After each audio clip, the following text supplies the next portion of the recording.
Nice little start out of the blocks, and then VP answered back, coming up with some nice confident aggression. We're going straight through the draft in the same manner we did last time. Send quick and dirty. Yeah, it looks like VP just have completely figured out what they want to do against Team Liquid now. They changed their bans up a lot from Game 1 to Game 2, and now into Game 3 they're still sticking with banning out the Invoker in the first phase. I think last time Bounty Hunter was not the ban, it was something else, but they were also not.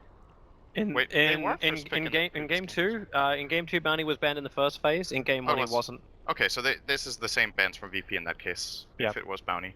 Yeah, but again, we're sitting in that position where you could be looking at Enchantress, you could be looking at Nature's Prophet, you could be looking at a lot of things apart from the Earth Spirit. Like, there's kind of be like the major consistent ban here by these guys. The other one, which was banned out in the early phase, was Chen, I believe, in Game 1? Was it? In Game 1, VP played it. Yeah. It might have been banned in Game 2. Whoa. Wow, okay. Okay. You value DP so highly that you bypass, like, one of the most influential heroes in the game, which is the Nature's Prophet. You bypass, like the VS. You bypass everything for a Death Prophet #1. Yeah, the thing that can be said about this is that if you're in the position as first pick that multiple really good heroes are in the pool and you know you can get a good trade anyway, this gives, in a way, it's hard to say it gives less information because DP is a very, like... She's mid. Yeah, well, it's not just that, it's also what it says about the game plan, right? But the difference is that, let's say Enchantress and Prophet, for example, are both in the pool. You know you get an offlaner from those two, and they both have synergy with DP. So then you can, instead of picking one of them first, you can keep your options open and get the one that's best against the 2 picks that Liquid gets right now, and wait for your opening in the draft. In case Liquid take both Prophet and Enchantress, they're very much locked in place for what they're doing. Like, that's a lot of information for you, and then your second pick in this first phase can look toward being something that counters those two out, which are very, early game centric heroes. So I really like, again, to me it shows confidence and it shows understanding for VP. Then what we can discuss is whether DP is the first pick. Yeah. But that approach is very healthy, and you can see Team Liquid, this is not what they were expecting. No, I don't think anyone would ever expect this. So Kuro, he's just going to go with like the Enchantress and the Beastmaster. So they get to rack up their auras, there's good control, there's good lane presence from Team Liquid, and like, that's kind of what we expect from them. But now we see a VP, like, okay, so you pick up the Death Prophet, you could end up just having a very similar to a draft before. Like, it makes sense they still go for a Nature's Prophet now, right? Because then you get an army, so the Death Prophet can start pushing down lanes, and you get quick rotation movements. So if they want to do what like they did in first game, they could pick Chen. I just don't think it's that good here. I think Prophet is a better choice. Having Chen versus Enchantress as well is always a little bit exactly. messy. That's what makes it a little bit tricky for them. They can still do it though. Like, I won't rule out the possibility, but as far as game plan goes, I think Prophet seems like a very solid pickup. Alternatively, they get neither, and they just pick a support like Witch Doctor or Oracle, which is incredible synergy with Death Prophet, actually. The logic here, of course, is Death Prophet deals a lot of damage as long as she doesn't die, like many other heroes. But the synergy between the False Promise and Death Prophet's Exorcism when the heal comes back, the heal you get from Spirit Siphon in particular is obviously incredible. Like, it already heals a lot, but it heals twice during False Promise. It's one of the cores that doesn't care about being disarmed by Fate's Edict, because all of your damage, or like 95%, comes from your ultimate and your Crypt Swarm anyway. So all of that magic damage that you block with Fate's Edict, it's super good with this hero. Most other cores that you False Promise is like, should I Fate's Edict them? I mean, sure, they don't take magic damage, but they can't hit, so it's like, if you're playing with like an Alchemist or say a PA or whatever, the decision is way harder to make in the moment. With DP, it's just clear cut what you want to do. It's also just crazy the fact like this is standard for a month ago. Maybe not with a Death Prophet, but having the combination later in the draft. Yeah. Like a month ago makes a lot more sense, and I almost feel like watching these two teams play, like they've basically just flipped off every other team at this event and said, we're going to do things our way, our style, and you get used to it. And VP, like, like you make it now so Kuro has to rush through his last bans and picks, and they're gonna pull out the Ursa, something which there was a lot of mumblings about just how powerful this hero could be in the current patch, and especially at this tournament. And Liquid's name kept coming up every time those mumblings happened. Yeah. But they're also playing this Ursa now on Radiant side, not on Dire side. No quick and easy access to Roshan. But if they can bring down those early tier 1 towers, it won't be hard to get in there. And that's interesting because Liquid specifically chose Radiant. Yep. For this game. They could have taken Dire if they wanted to, but this is probably not what they were expecting to happen in the draft, so it's difficult to plan for. Side note, by the way, about Oracle, since we've touched upon it already, what makes it extra good in this game is that this is one of the best support against Enchantress. If you want to kill Enchantress, whether she's played as support or offlane, have some Spell Burst. And Oracle is all about that when he hits level 3, level 5, level 7. It's all about how far ahead you are or what stage you're in when Purifying Flames gets leveled up. If you have fast level 3 while Ench is level 2, Oracle can take 3/4 of her health with those spells alone by casting 2 Purifying and 1 Fortune's End. And it's difficult to play against. So the fact that Liquid goes for Ursa, it plays to their strengths. Matomaman is a great Ursa player, great active carry player. The downside is I actually think Death Prophet is a fairly good hero at kiting it. Spirit Siphon goes through Enrage, it goes through BKB. Which is probably one of the big reasons why the Tuskars picked up. Use Tuskar almost like you... use them like you almost used the techies previously. Like just throw them in, then just ball in so you can just close that distance. A way to actually have the perks of Infest without actually having to have Infest. But he's gonna get cut so heavily with the Crystal Maiden as well. Yeah. CM's one of those heroes which initially I'm like, we saw Gold Black just get torn apart on that Crystal Maiden. And Fluff, I think. Yeah, and Fluff. Both of them kind of got shredded. And in this game, the Crystal Maiden actually works so damn well. Nova's great up against the Hawks, not to mention melee heroes, you slow them down nicely.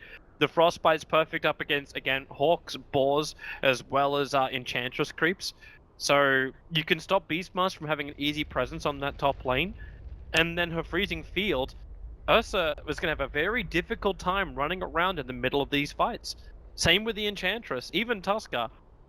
And they don't have any kind of nice easy range stuns against either the Crystal Maiden. If you use it on the Crystal Maiden, what are you going to use to control up everyone else? And then you've still got Oracle, who's that second life for whoever needs it. And in addition to that, this is even disregarding the aura, right? And the aura is really good for Oracle. That hero can spam Purifying Flames like no tomorrow. It has very low mana cost, and with the Crystal Maiden Arcane Aura, you can just keep it. You can keep it going. The main expensive spell that Oracle has that you want to semi-spam is actually Fortune's End, which costs 110. But with the CM Aura, it's not going to become a problem very often until, I guess Team Liquid might get an Necro Book on Beastmaster, so they have some mana burn there. That could be a problem. Yeah. Apart from that, Oracle's going to be feeling fine. There is. And one more thing. Throw it out. There's actually so much happening in this draft that's very interesting. Liquid choose to pick Ursa into Oracle. The disarm from Fate's Edict is really, really good. You can break it with Enrage, but it's the interaction between those two heroes is interesting. The thing I was also thinking about is Team Liquid's laning phase. The big problem we saw with the Crystal Maidens previously in the tournament was the fact that they just could not farm up inside their own jungle. Yeah. They couldn't power level, because normally with the Crystal Maiden, you can grab 2 or 3 clarities, you go inside your jungle, and you come out 5 minutes in with 5 levels. Which means everyone does have the aura, and you could be sitting there with 2 points up in Nova, 2 points up in the aura, and 1 point up in Frostbite, if that's what works for you. And she's just okay, at that point, it don't really matter what else you get, because you'll have your Tranquil Boost after you farm that point, and Crystal Maiden can just sacrifice herself completely after that. But in the games we had where they got shredded, especially the Fluff and Stuff game, he got no freedom inside of his own jungle. And that's why I want to see exactly the positioning of the Enchantress in this game, and the rotations of the Tuskar. And you actually pick up another melee hero. VP don't have any good clearance, but they've got one last core to pick up here. And it's the safe lane. It's all they need to do is just get some nice cleave out of... Again, my mind turns to the Sven. Sven's good. Ursa is a little bit tricky to deal with though, and so is he for a hero like Gyro. Is there someone else that you can kite with? Maybe you wouldn't push the Death Prophet to the safe lane. I still think Sven is pretty... You know, the problem is there's a couple of other issues for Sven than just the Ursa. There's also the Beastmaster Roar. The boards are annoying. Sigil is annoying. They've only got 2 seconds, but they're gonna go with him anyway. A lot of annoying things, but it's like, yeah, there's a lot of annoying things, but there's also a lot of good things that can be said about it. They get the cleave against PL, great synergy with Vacuum, and some of the problems that he could have can be helped by Oracle. So they don't necessarily have to promise the Death Prophet every fight. I mean, if Sven is taking the flak, then he can. Well, they're fine get with some that. help too. They're fine with both Sven and Darkseer. Like it's like that power time you'll also get from the Sven and Darkseer farm time. So you get the mech up from the Darkseer, and Sven has a high level up at Warcry. So you got huge amounts of armor you got to fight through. Obviously, Ursa is not really going to care about that, but VP can just isolate him anyway. And they've got a lot of good catch. Like, now we can't also underestimate the Death Prophet silence. Like, you want to snowball yourself in and then still pop off all your abilities as an Ursa. Like, you may just get controlled. But, yeah, let's get into it. So the game will begin. And, Prepare again, I will be disconnecting out from Dota. Because I don't know what it is with this computer. But, Rob, we'll need to switch for a moment as we need to DC out. Yeah, it's... Okay, wonderful. Let me... I think I might need to verify the cache or something.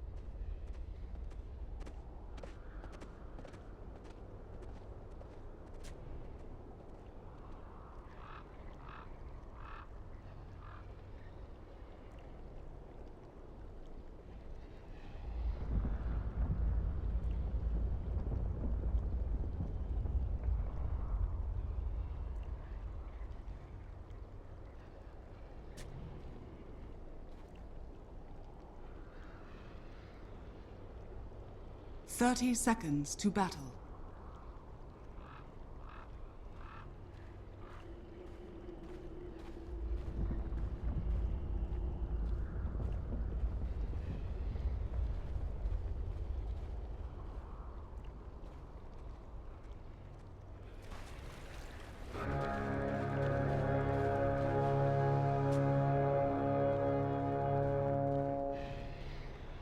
The battle begins.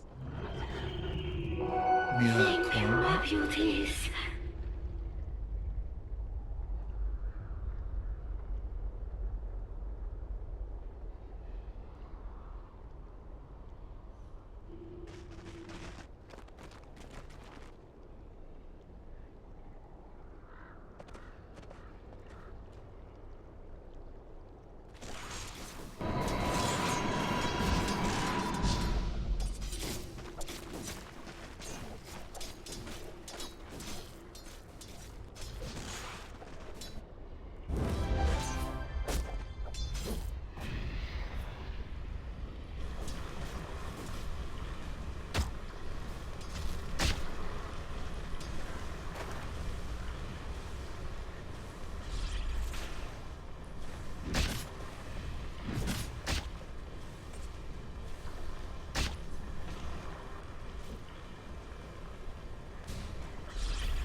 No.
Invisibility.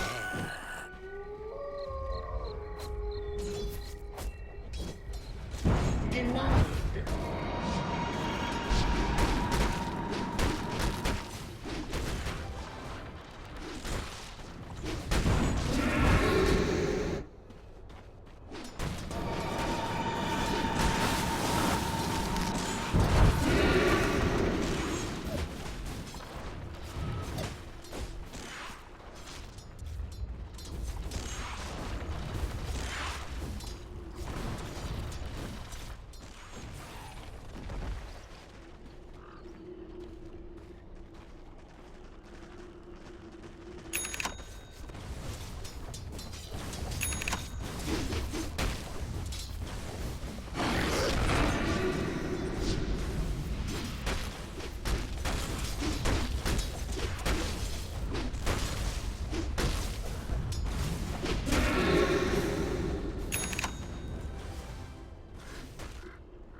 Illusion!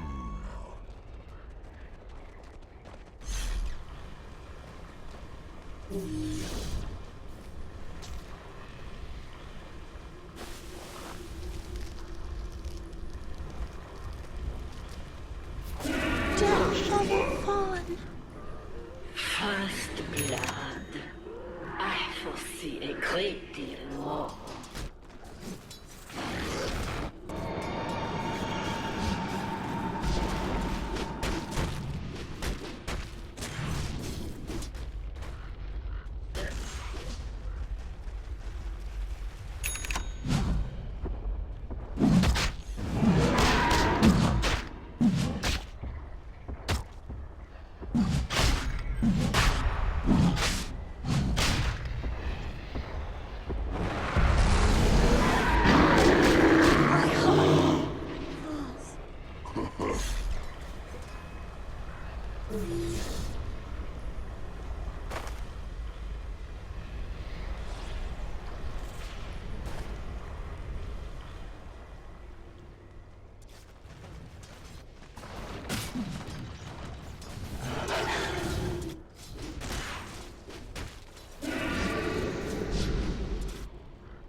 Radiant's bottom tower is under attack.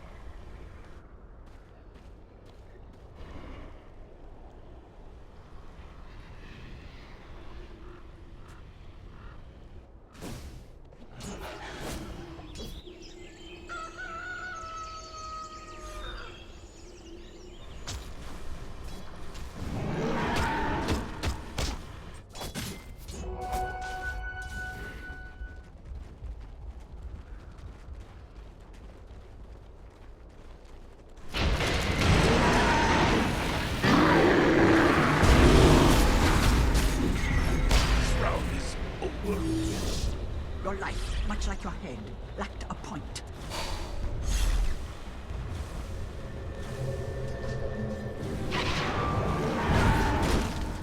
Dire's top tower is under attack. Radiant's middle tower is under attack.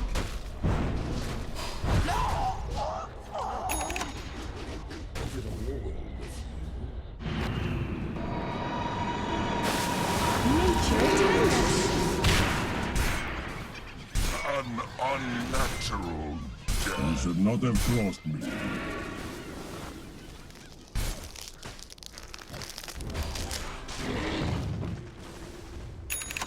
Radiant's top tower is under attack. Radiant structures are fortified.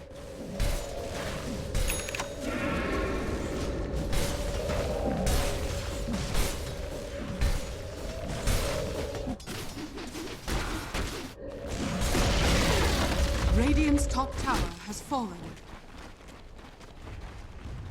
Dire's middle tower is under attack. Radiant's top tower is under attack. Dire's structures are fortified.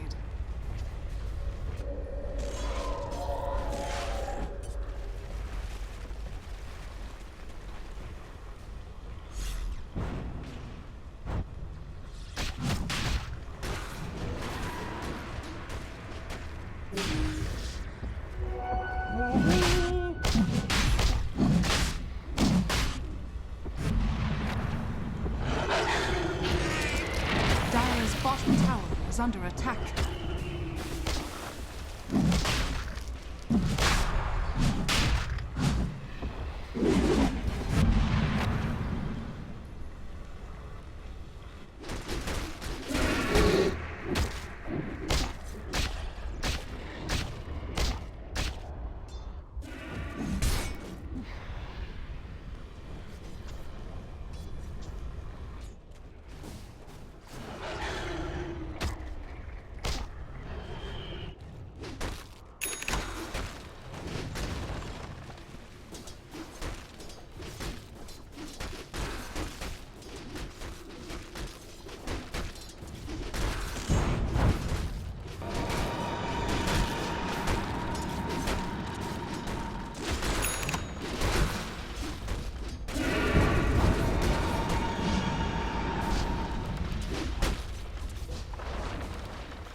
Radiant's bottom tower is under attack.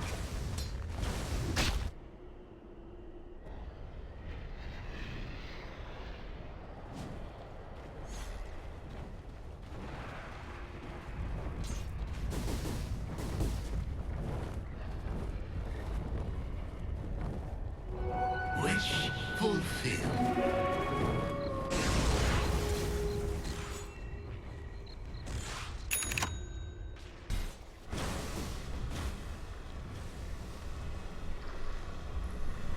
Dire's top tower is under attack.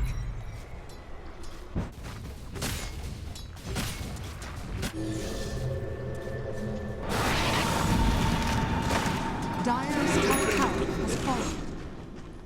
It did not take a Radiant's prophet bottom to see tower that. is under attack. Dire's middle tower is under attack. Dire's structures are fortified.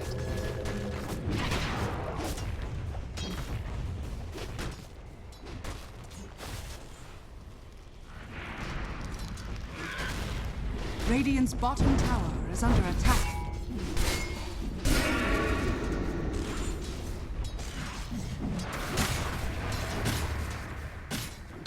Dire's top tower is under attack. Radiant's bottom tower is under attack. Dire's top tower has fallen.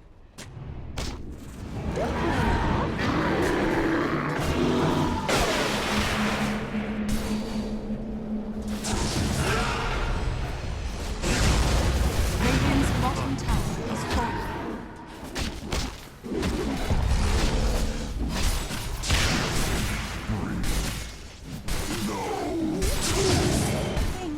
Radiant's middle tower I'll is do under better attack. next time. Double kill. You died well enough.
Dire's middle tower is under attack. Dire's middle tower has fallen.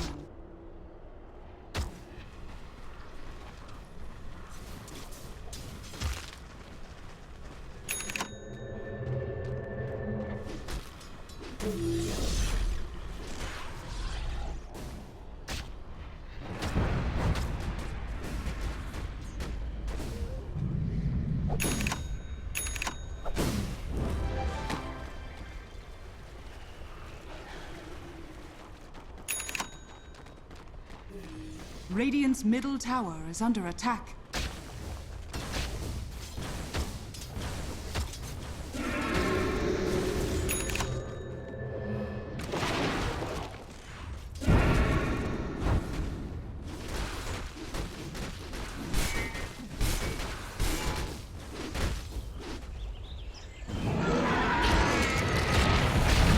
Glorious death. The nature.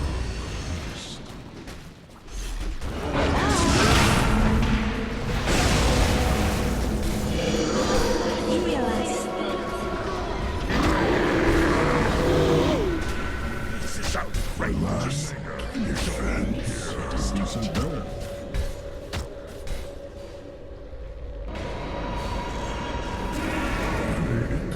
Radiant's middle tower is under attack. Radiant structures are fortified.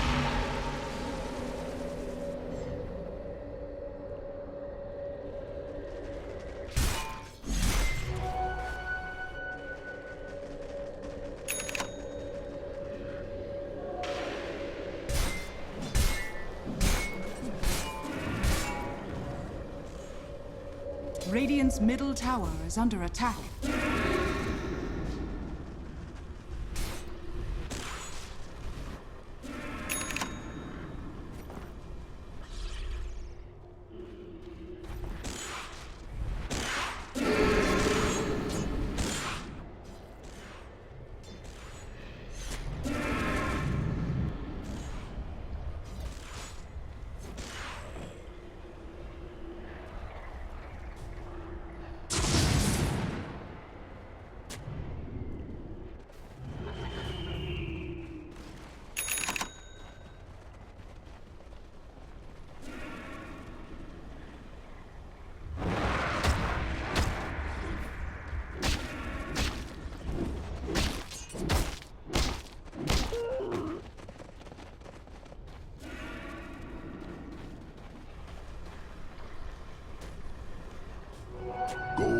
and sweet.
Radiant's bottom tower is under attack.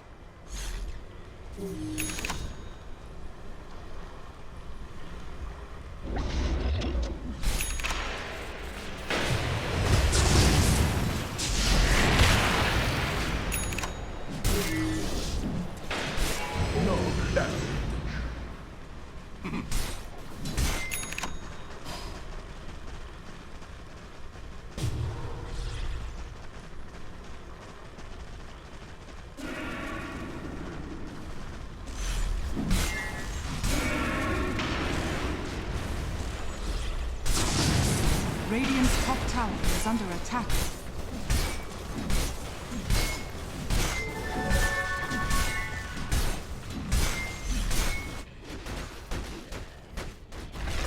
Radiant's top tower has fallen. Dire's bottom tower is under attack. Dire's structures are falling.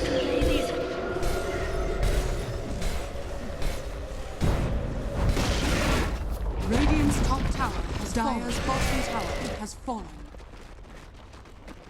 Dire's middle tower is under attack.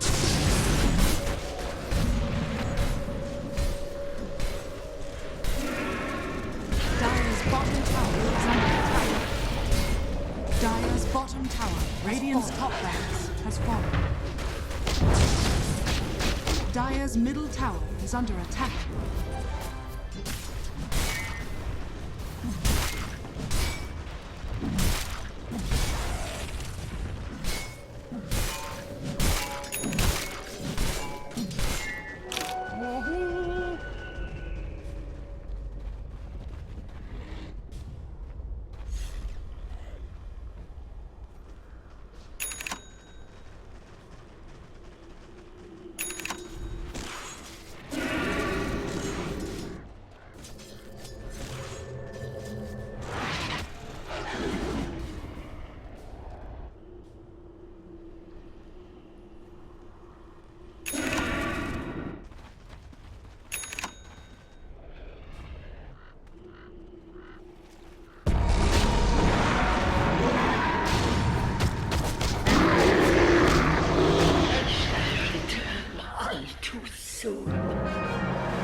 of winter.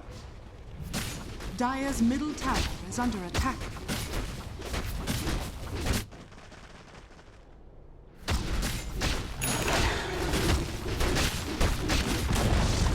Dire's middle tower has fallen.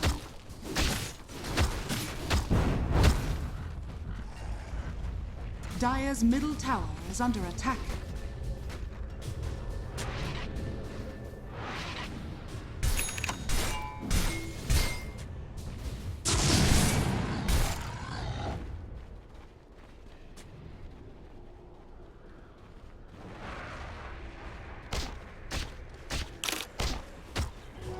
Got it.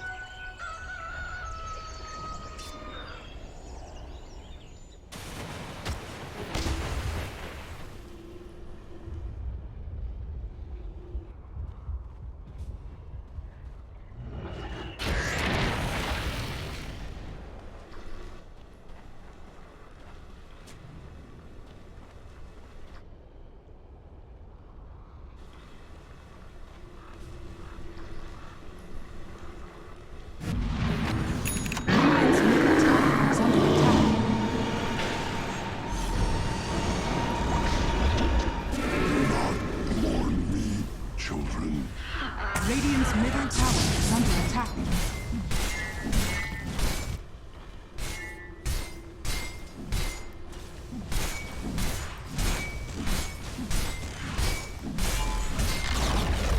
Radiant's middle tower has fallen.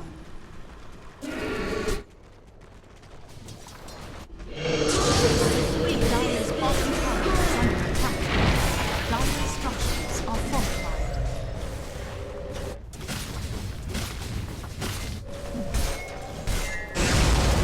Radiant structures are fortified. Radiant's middle tower is under attack. Radiant's middle tower has fallen. You're dead, and that's a cold, hard fact. Radiant's middle Come on, barracks sprites. has fallen. Radiant's middle barracks are under attack.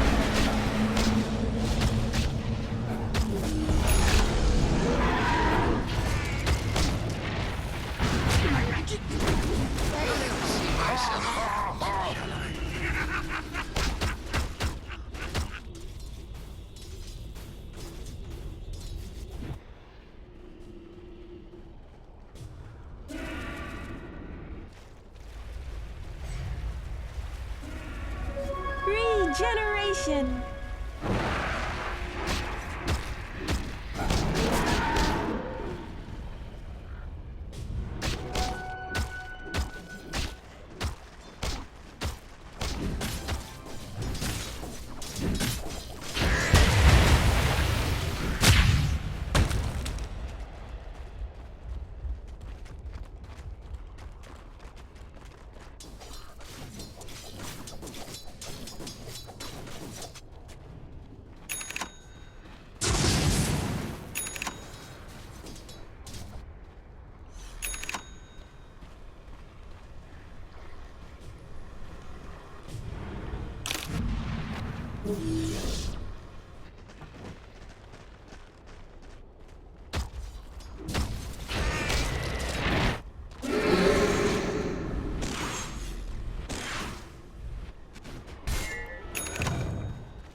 Radiant's bottom tower is under attack.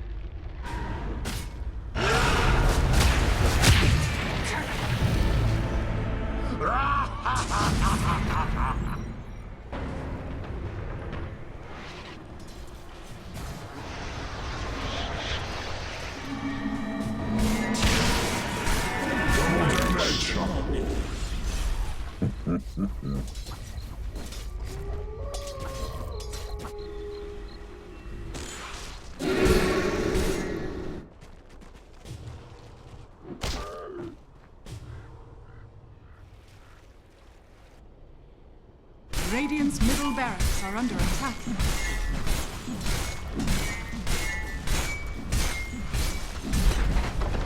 Radiant's middle barracks has fallen.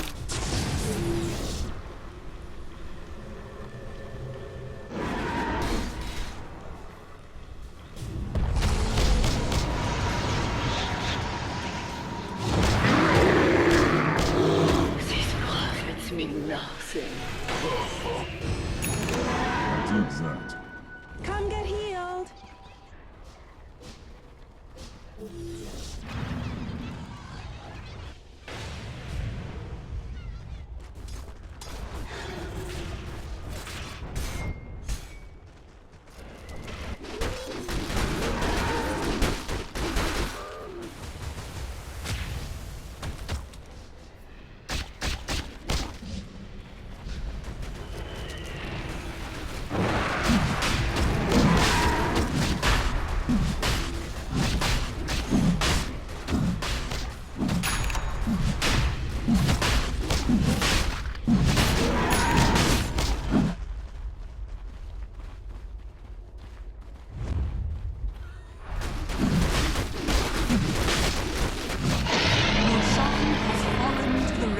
Immortality!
Radiant's bottom tower is under attack.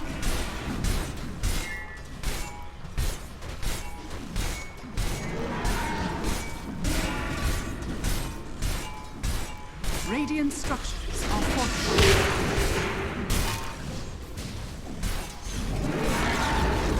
Radiant's bottom tower has fallen.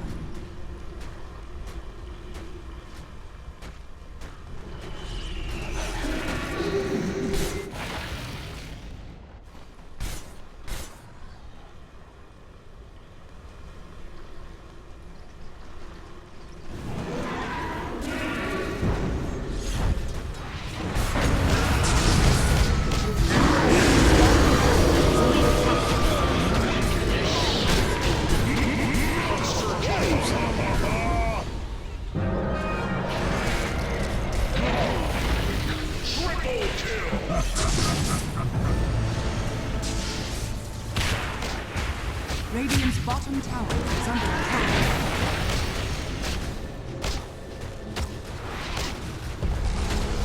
Radiant's middle tower is under attack.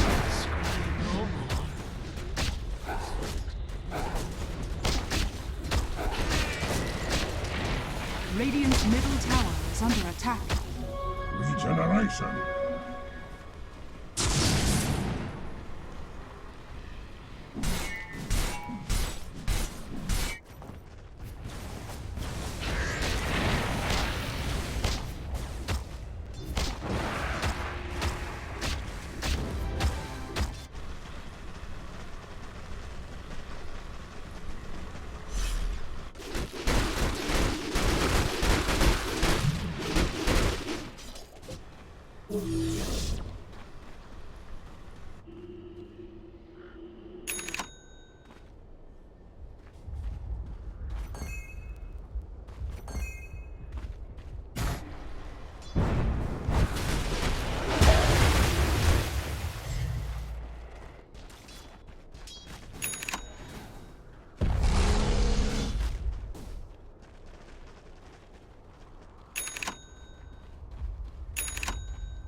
Radiant's bottom tower is under attack. Virtus.Pro. Victory!